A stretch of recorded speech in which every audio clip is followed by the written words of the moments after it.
oh, these tech companies are doing that because the Indian workers work cheaper or whatever. Not from what I saw. No, no, yeah, they're cheaper, and it's not just that.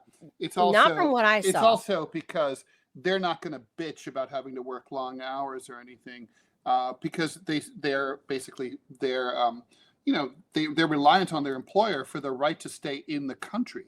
So if you lose your job and you have an H-1B visa, you have to go back to back home, right? Sure. So like There's a lot to talk about. If that's the case, are you going to bitch and moan? Well, like when your boss keeps you late? No, you're not. You're going to shut up. You're not going. So bosses love it because they have a compliant slave labor pool. And there's a lot to talk about there. We got to bring in Robby too. Let's bring in. What does piss me off is the fact that there are tons of underemployed and unemployed science people who can't find jobs in this country.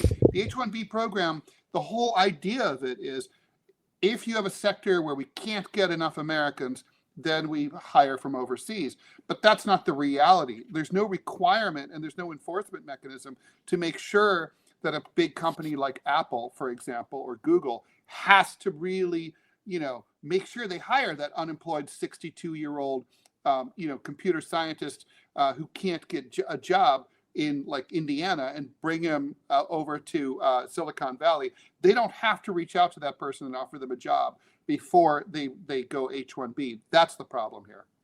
Well, and of course that's our producer Robby there. We're calling him the COVID conservative this week.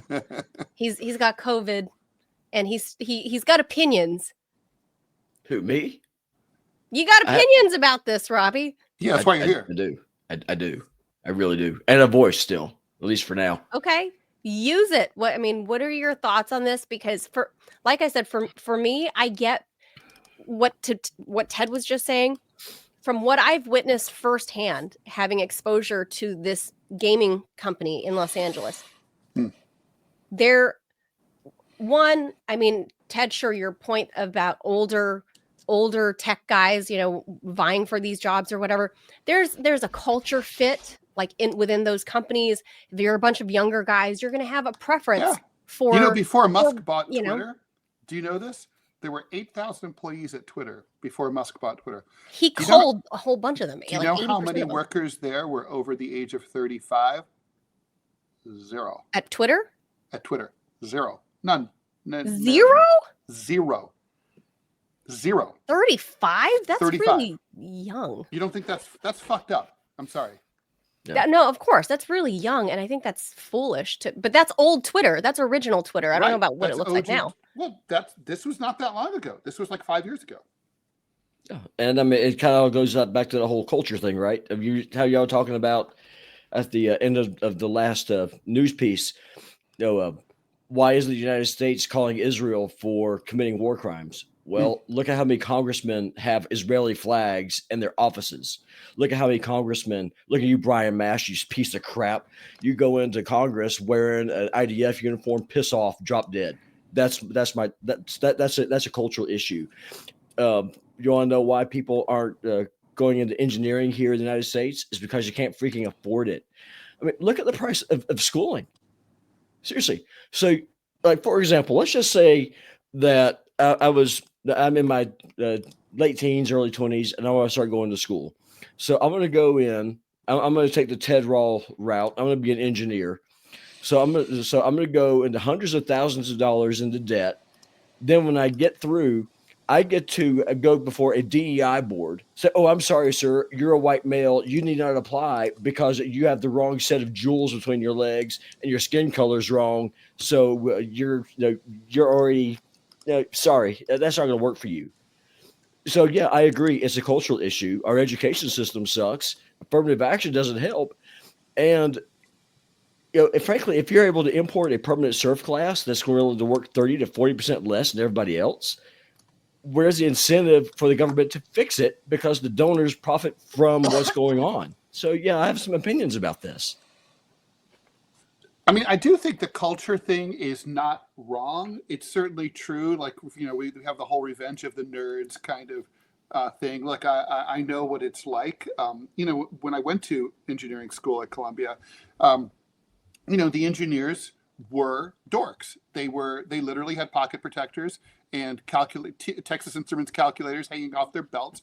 There was a disproportionately high number of Asians, many, and most of the people were really, really boring. It's one of the things I hated about it. Were they Asian American or like Asian imports? Mostly Asian American. They were all grinds. I mean, like, this was New York City in 1981 and 82.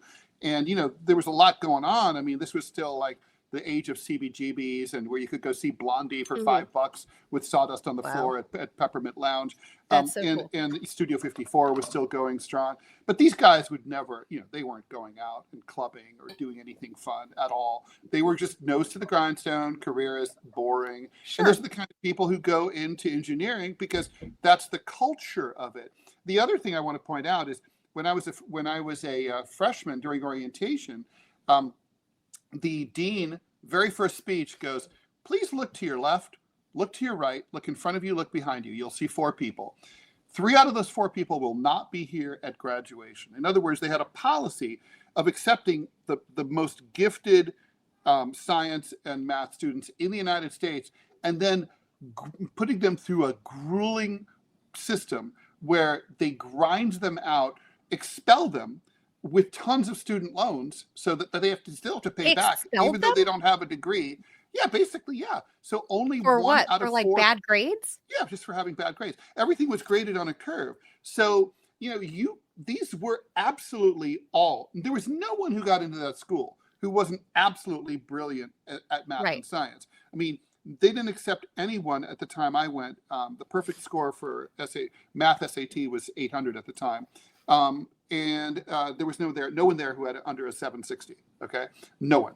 So these are and you know, no one there had anything other than straight A's in math and science in high school. And these are all very smart kids, but they're literally like, we're going to let you in, we're going to debt you, as Robby points out, then we're going to kick your ass out.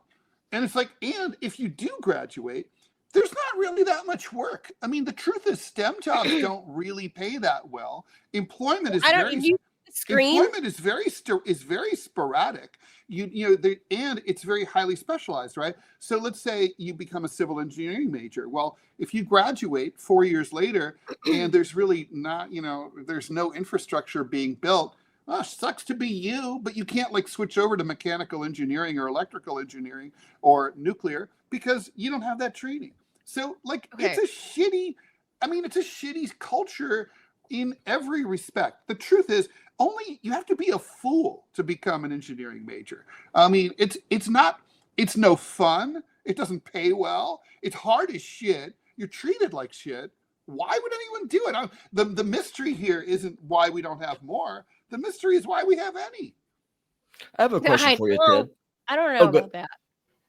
Oh, go ahead, Manila. Well, to both of your points, like I get the college education part of all of this, but part of the firestorm around Vivek Ramaswamy's statements about this is he's going way back to your teeny bopper years. I mean, he's a millennial. I don't think he might be 40, so he's a little bit younger than me. He might be right around 38, 39, 40. So he had literally made mention about on his tweets about, you know, Steve Urkel versus the Stefan character. If anyone is familiar with family ties, no, not Family Ties. Well, I'm going way back. Family Matters, right? And TGIF Friday, you know, TGIF on back in the 90s. It was all these, you know, TV shows that would air that were, you know, meant for family friendly shows. And so he made references to Family Matters and Steve Urkel, and Saved by the Bell, where, you know, you make fun of Screech being the nerd, and everybody wanted to be, you know, we're supposed to love AC Slater and Zach Morris, you know, the troublemaker and the jock. And so he's taking this way back to when in your youth, where American pop culture has actually just penetrated the brains of millennials and the youngest of the Gen Xers like me that grew up watching those shows, and the millennials going forward And hence why some of the wealthiest people in this country are people like the fucking Kardashians, right? Because why? We venerated Kim Kardashian for doing a blowjob on video 15, 20 years ago, and now she's a multi-billionaire. I mean, not to say that, you know, it doesn't take some brains, right, to build an empire like she has, because there are a gazillion women out there that'll put out a blowjob video for free. But the point is, Vivek's point is that American culture has told us that you want to be the beauty queen, you want to be the popular girl, you want to be the jock, you want to be these things, all of these things that don't fucking matter. I had the great luxury of being, even though I was born in the US, I'd go to school and grow up in American pop culture, English speaking, outside of the house. But when I came home to fobby ass parents and grandparents that were Asian AF, that were instilling in me, get a fucking education. Granted, I'm a failure for not getting the type of education that they preferred, which was like STEM, right? Like some, you know, engineering or medical or whatever. That's not how my brain worked out, and that's fine. They accept that now. They have no choice.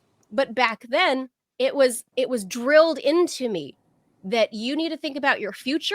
You need something stable, you know, like do something math, do something science, do something medical, right? It's not stable. Right? That's my point. Yeah, it's not stable. But how is it not stable? If you're a doctor, if you're an engineer, you can find a job anywhere. That's not true. No, that's not true. Because you have to think about it this way. Let's just say you've just been admitted. It's now December. You've been admitted. You're 17, 18 years old. You're going to start engineering school next fall, right? You're going to MIT. Well, you have to choose a major pretty quickly. It's not like liberal arts where you can fuck around for like a year and a half before you pick your major. And once you're locked in, you're locked in. So choose your major, right? Whatever it is, electrical engineering, just picking something out of the sky. All right. Well, you're guessing what will the job market and the economy and the political situation look like when you graduate in 2029 or 2030. Now, nobody knows what that is. If you knew what that was, you shouldn't be going to engineering school. You should go work the stock market, right? So nobody knows. So you're just sort of like guessing.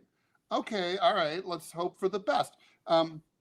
And then you come out, and let's just say, like, by then, President Chelsea Clinton has decided that she's not going to invest in the electrical infrastructure grid, and or technology changes and whatever. So the training you get is no longer relevant. There's no jobs, and you're like, you're like just fucked. But Ted, are there jobs for cartoonists? Are there jobs for journalists? No, there are not. But here's the thing. Most people who go into engineering, frankly, don't have any love for it, okay? They're careerists. They're not like, this is not Pierre and Marie Curie, who they have a tremendous passion for discovery. It's just a fucking job. And it's boring, and you're working with boring people. And the other thing, let me go on further. Let's just say you do graduate in 2030 and you do get a job. But in 2035, you can be out of work just like that. So, and you might be out of work for years, maybe forever, maybe for the rest of your life. Anybody. You can work at Burger King and be out of job. You can work at the local Kroger. But you don't need a fucking $300 or $400 or $500,000 degree to get a job at Burger King. See, here's the thing. Cartoons. Okay, go ahead, Robby. Yeah, go ahead. For example, like how you're talking about how pop culture and stuff. How they have the Steve Urkels and such. Yeah, that's true. But before that, though, you had the cowboys. Being a cowboy, being an independent, rough riding kind of type. What was the ideal? Think about rawhide, for example. Yeah, I'm going to date myself a little bit. Let's just go on back. Keep them dokies moving. That's exactly it. And so what was the premise? It was on the cowboy. It wasn't on the people running the telegraph lines. It wasn't on the people actually building the infrastructure in New York City back in the heyday, that kind of thing. So I kind of that's a cop out on Vivek's part. Culture likes masculinity, and because masculinity has been so demonized in this country, they're kind of going for whatever they want to. The issue is our education system is crap. That first and foremost, that's the biggest That's problem. true too. I agree with that. And I think, and this is coming from someone on the right, if someone gets student loans, and I'm going to get Ted's opinion on this, it shouldn't be the student that's saddled with those loans. It should be the university. The university should have to underwrite those loans. I'm not against that. That's my take. Well, I don't know how that works. I also don't think it's right that that like if you go to a university that just it's bloodthirsty and decides to expel perfectly qualified students just so that they can have the reputation of being badass and winnowing, separating the wheat from the chaff. I don't know that like these victim children should be saddled with the debt either. I mean, no, they can't afford, the whole assumption of the debt is you graduate from college with the ability to earn a lot more money, so therefore you can pay back the debt. But if that assumption doesn't hold true, then the whole system breaks down. And generally speaking, the whole system is breaking down, right? I mean, that's why people are, fewer people want to go to college. Well, but Thomas, I'm trying to talk about going to college and going into the trades. Go in and learn how to be an electrician, learn how to be a plumber. Well, I think that's great, and I think that's useful. I do too. But I'm saying agree. Broadly to Vivek's point, and the flack that Vivek is catching from this is the cultural statement that he's making. And again, like Vivek, he's Asian American. I'm Asian American. All of this shit starts at home. It's a cultural home thing. Are you telling your kids, putting the right values into your kids? And Robby, I know that you are, because I know you and I know your family. You're putting the right values in your kids. I'm not saying college is for everybody, because it's proven. Like we need electricians, we need plumbers. There are people whose brains work that way. But speaking specifically of these STEM majors and what Vivek is talking about culturally, I don't think that he's wrong in saying that America venerates the wrong fucking thing. We're so worried about being cool. He is talking out of his ass. He is talking out of his butt. Kardashian lips and butts, the big Kardashian butts. Like, this is what we tell our kids is good and celebrated, is cosmetic and like superficial bullshit that doesn't matter. Okay, in Japan and South Korea, they have plunging birth rates because they're telling boys and girls to have sex with robots and to watch pornographic cartoons. So, sorry, that whole cultural argument's not going to freaking work with me. What this is that this is, of course it is. No, culture is culture. But okay, the idiots that are banging fuck pillows and fuck toys are also they probably have a master's degree in STEM, is my point. They probably have a really good job. Yeah, but that's maybe. But we don't know. Sticking to what Vivek is saying is that America tells the young people, like, you should aim to be a jock. You should aim to be popular. You should, like, this is what's important. That's not what's important. That's the thing. And like I said, I think I was very fortunate to have fobby ass Asian parents and a family at home. So that way it steered me kind of middle of the road, because while, I was class president and cheerleader at school, at home, I also understood the importance of, like, looking outside of high school, beyond high school, into college, into my adulthood, and to map it out very carefully. And that sometimes you can't go to that party. Sometimes you shouldn't be beer bonging. You shouldn't be doing those things because it's probably not good for you. I did those things, but not in excess. Not in excess, because like I said, I had this nice balance of, like, a strict Asian family to some degree, not as strict as some, but to some degree a strict Asian family. And then I had American pop culture outside of the house. So Vivek's point is that America keeps telling kids that you should aim to be, I don't know, some basketball player, a rapper. You should be like, that's what pop culture tells the children. Okay, so like with my gaming channel, for example, one of the games I cover is called Dragon Age: The Veilguard. It's pretty infamous because they have this trainee character who's always preaching to you about how you got to accept people for who they are, this kind of thing. We have a pop culture that says that you can change your gender like you change your underwear. Most people are smart enough to realize that's not true, and so to your point, yeah, I get it. Asians have a strong work ethic, right there with you. No one else does. Farmers in small towns in Alabama. So if these college recruiters, if they really were wanting to, they could go find really smart people from someplace besides Massachusetts and New York and California who've never had an opportunity because they're out in the middle of nowhere, but they're not going to do it, Manila, because why would you pay someone 30% more to do the job? Why would you do that? Our government hates us. Our government hates you. Our government hates Ted. Our government damn sure hates people who look and sound like me. Look, and you guys are acting like these H-1B visa people are coming in and working for fucking pennies on the dollar. That's not true. They are not the fucking, they shouldn't be here at all. They should not be here at all. They're not the farm workers making pennies on the dollar.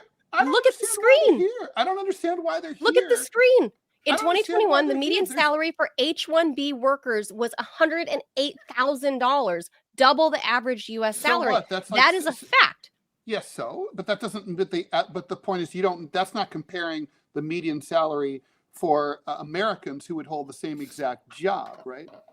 Well, I'm telling you from what I've seen at this tech company in California. It's definitely true that they work for less. They are paid competitive. Less. They are paid less than Americans who get the same exact positions. No question about it. And also, they are treated a lot more poorly. But what I'm trying to get at is that pop culture, in this case, is right. That no one should become an engineer because it's a thankless, horrible job that requires you to go through hell, and then you get it, and you're in this boring job that you hate. So you shouldn't do it. I don't know. I've seen a rapper. Really, I have met plenty of nerds in my time of exposure to this gaming company. There are people that actually enjoy it, so that's not entirely true. There are people that enjoy it, and because it's mostly like they're trying to solve a puzzle, is what they explained to me. Like, because my brain doesn't work that way, so I pick the brain of the people that do these jobs. And they tell me that they had told me that it was more like they're trying to solve a problem, and it's problem solving by coding. I don't know jack shit about coding, right? Like I know zero about coding. And when I look at the screen and I see like characters and letters and forward slashes and brackets, that means nothing to me. But for them, it's like they're speaking this whole different language and dialect.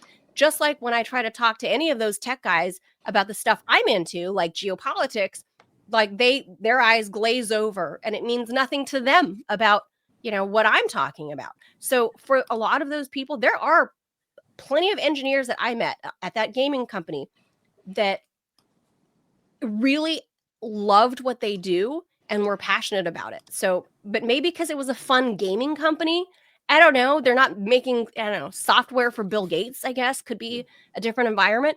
But that particular environment is what I was exposed to. And I saw people that were very passionate from all around the world, people from Europe with H-1Bs, people from India with H-1Bs, people from across Asia.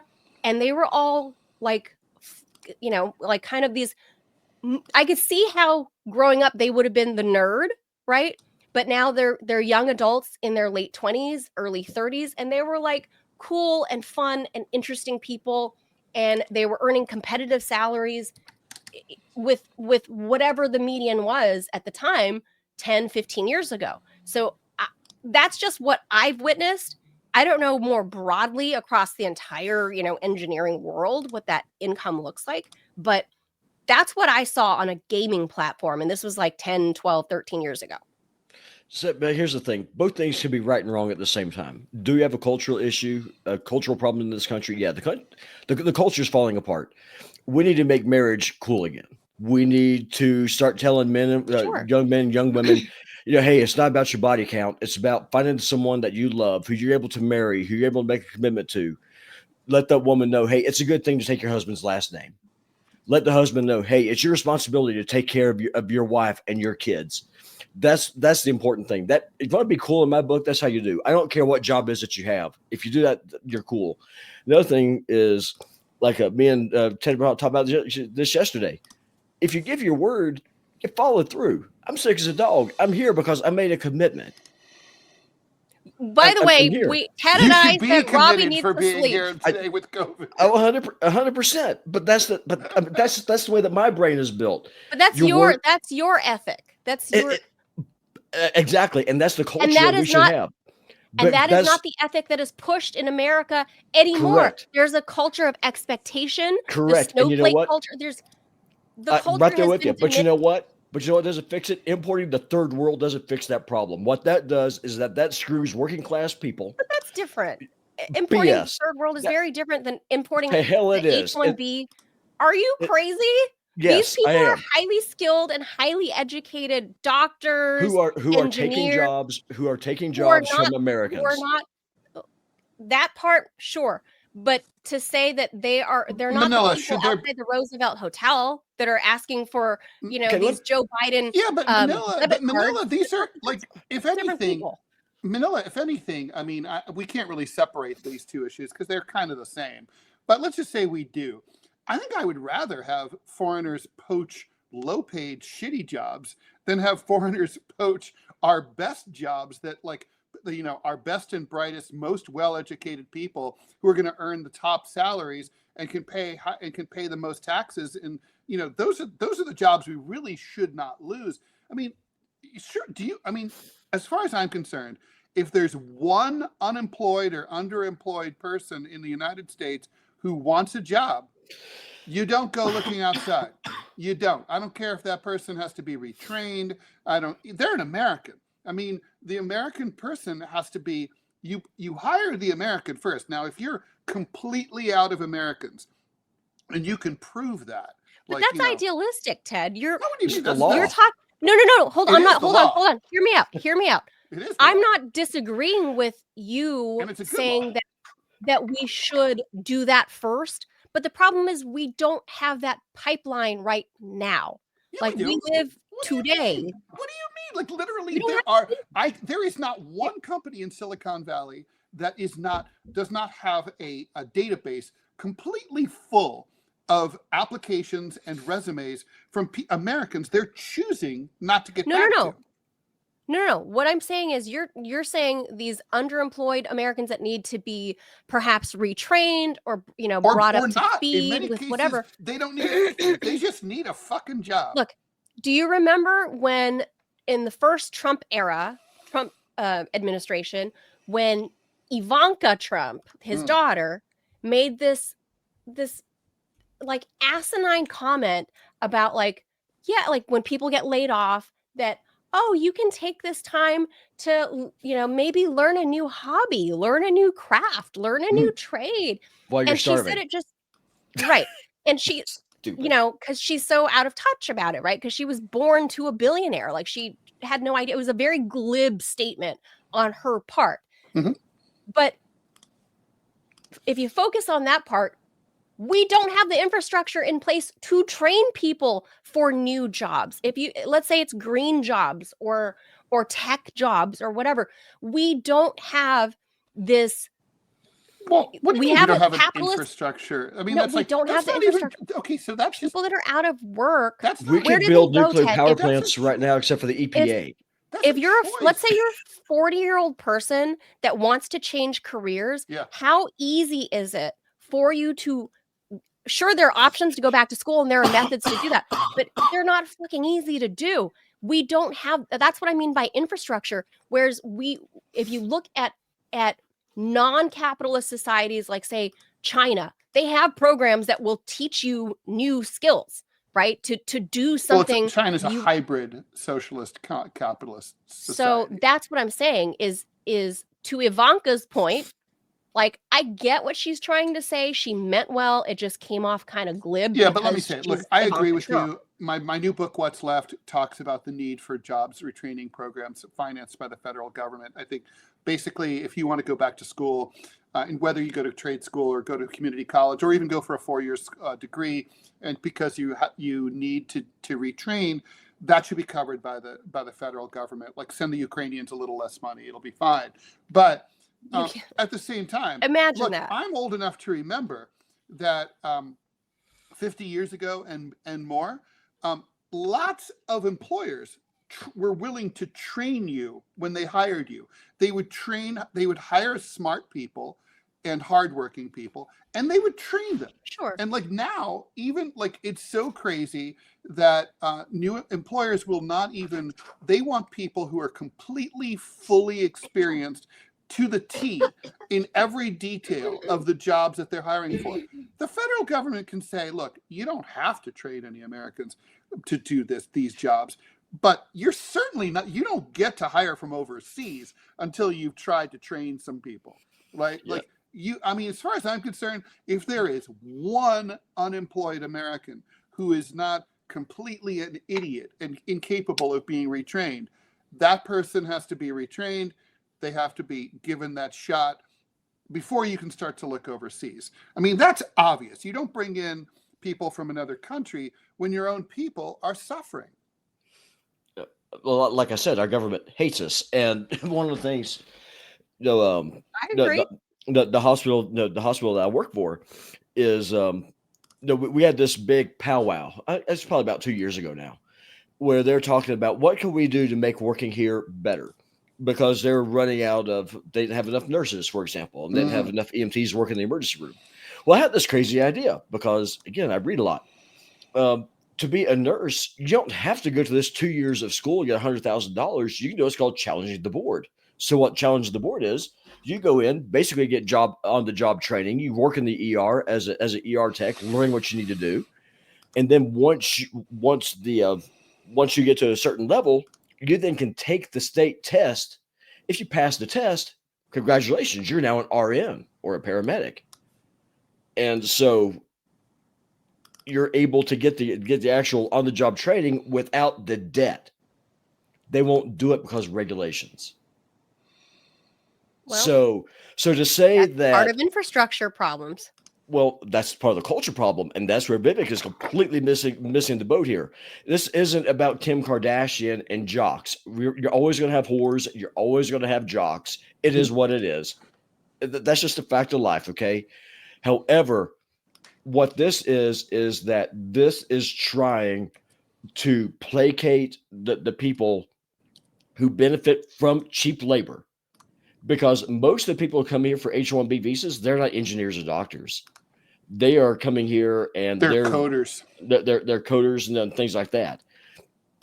So what my whole thing is, I want all perfect in my world.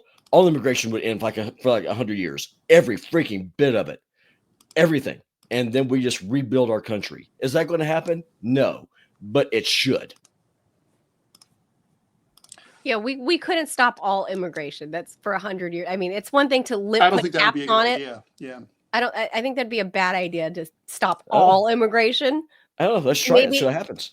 Maybe if there were caps on it, like there were like in the 70s, like when my family came during the Sure. era. I'll give you 10,000 people a year. There you go. I don't know. I mean, our birth rates are plummeting from well, that's because of this or that or abortion whatever. and sterilizing kids and making them transgender. If we stop doing that, we all of a sudden we start having these things called babies. It's crazy. If you stop killing them in the womb, guess what happens? You have a new workforce. Imagine that.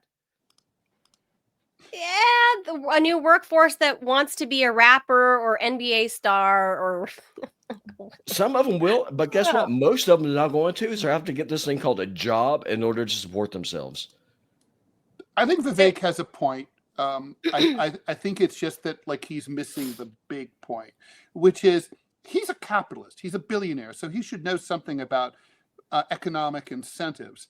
And you're not going to get people to do what you want if you don't provide them with an economic incentive in a capitalist society. It's not like you mentioned drawing cartoons. Drawing cartoons is fun. So people do it even though it doesn't really pay much anymore. Frankly, coding's not that much fun for most people. So, and most of it is it's grunt work. It's boring. So you're just trying to get people who are smart enough to be good at math and science to do something that is kind of dull. So you've got to pay them before they like jump off a bridge. Well, the thing is, AI is going to start replacing coders. Well, that's true. It's already happening. So that's totally true. Problem solved.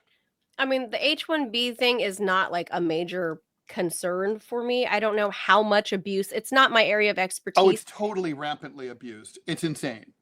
But I personally understood what Vivek was saying on the cultural aspect of this, but what he's being attacked for it, and I think unfairly, but he forgets that he comes from an Asian background, and that he has, because his parents are the immigrants, right? Just like my parents were the immigrants.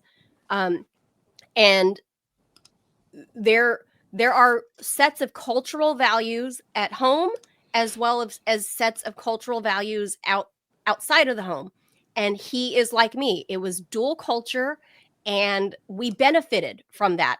Vivek, obviously, being a billionaire, has benefited a ton more. Well, I'm pretty sure he came from a rich family too. So I think his mom, somebody was a doctor and somebody was, I don't know. So like, yeah, I don't know if they're loaded, but yeah, they were more well-to-do than my family, obviously. But having the immigrant culture, the immigrant background at home, and the American culture outside, I think worked to his benefit, because he was able to grasp, pop culture, American culture, and be fully integrated into American culture, as well as understanding the core values of, what was back then taught by your Asian immigrant parents. I don't know if that still happens today. I don't know how much that's changed.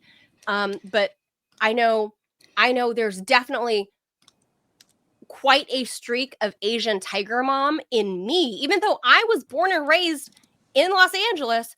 Like I've never even been to Laos or China.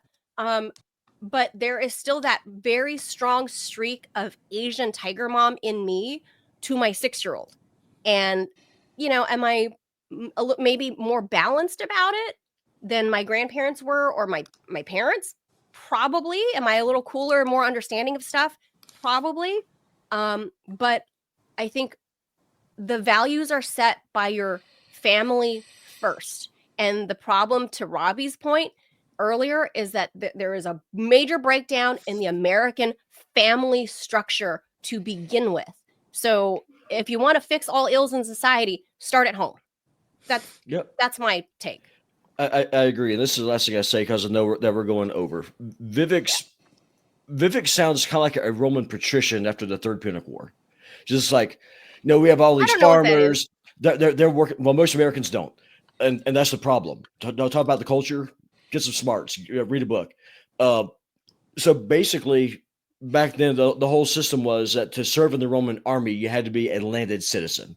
Well, the problem is that means that you had to have these things called farms, and that means you had to pay them. And the Roman elite didn't like that. So after the Third Punic War, they brought in hundreds of thousands of Carthaginian slaves, destroyed the Roman middle class, to the point when the Germans came in, the Romans didn't have enough men legally to fill out the ranks of the army. That's what's happening here. And that's why, like 400 years later, when Rome fell, the average Roman citizen is like, thank God this nightmare is finally over. I don't want that to happen to my kids or my grandkids. I don't want them to be like, oh, thank God this thing is finally burning down, because that's what's going to happen. If you have societal problems, that's great, but you don't put a Band-Aid over that gaping wound by importing people to enrich some rich schmuck over in California. Screw that guy. Fix your problems at home, address the problem, and get rid of the damn Band-Aid.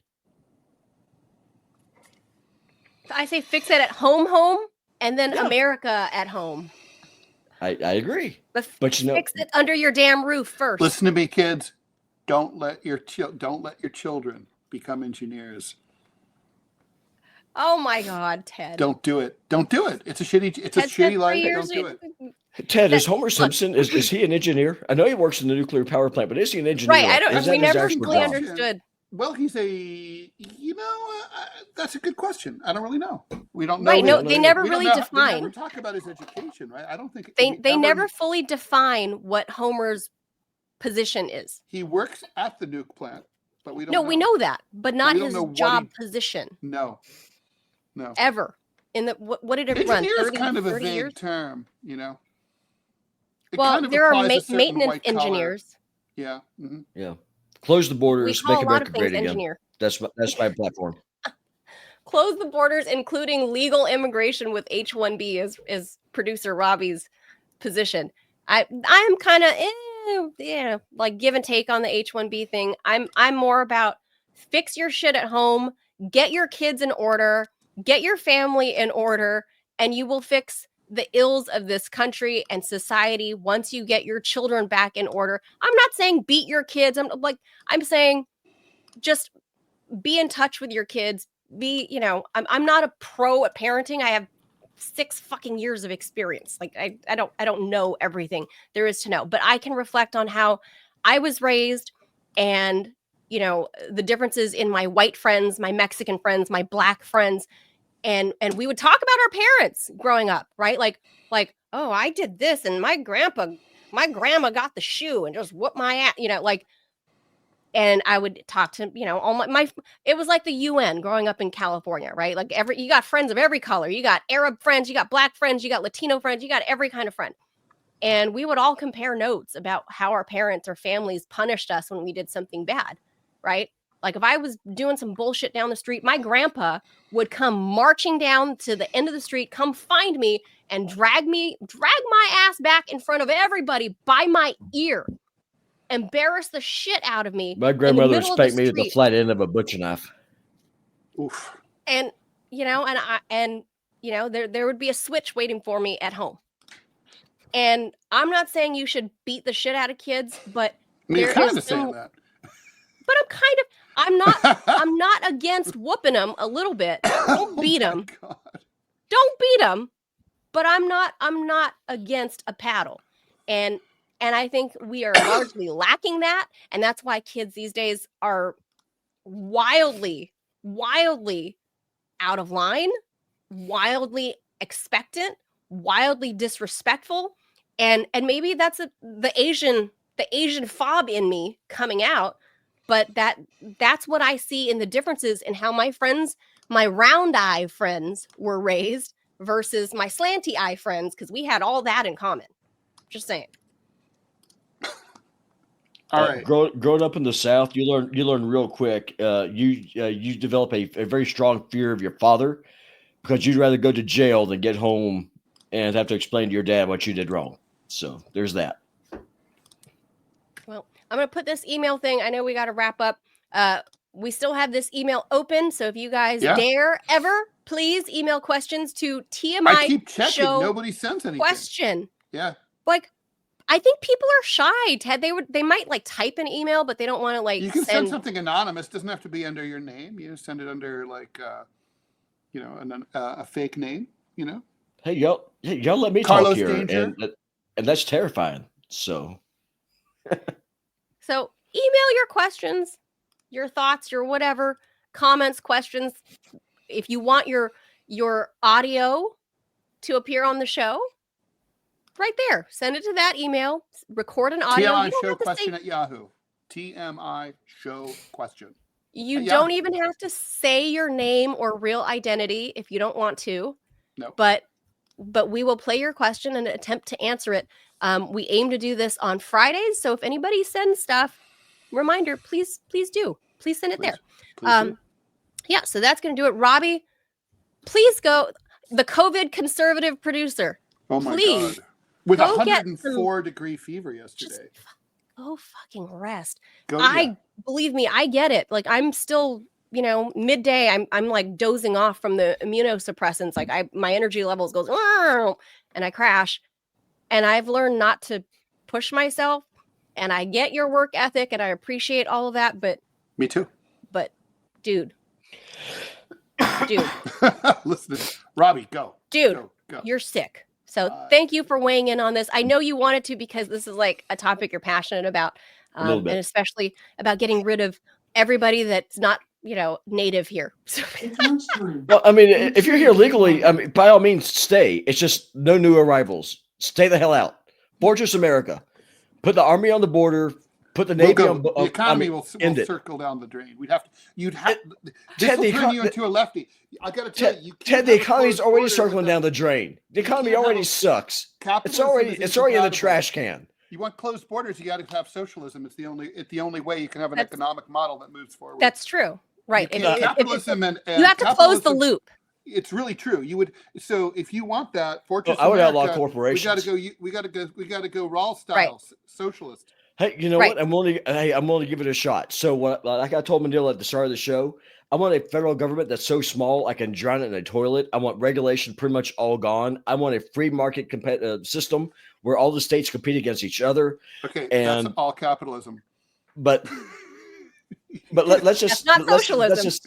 Well, here's the thing: whatever the government gives, the government can take away. So we'll just have to see. But yeah, no, go get some rest. That's our bottom line. That's a topic for another day. It is. It is. Thank you for weighing in. I know you wanted to because you're passionate about this. So even though it was against, I don't want the viewers to be like, Ted and Manila made producer Robby work. No. He wanted to do this. We are insisting that he rests. So I was up at 2 o'clock this morning working. So go away, Robby. Go get some rest. Thank you for weighing in. I'm removing you. Okay. Bye. Bye, Robby. Have a good weekend.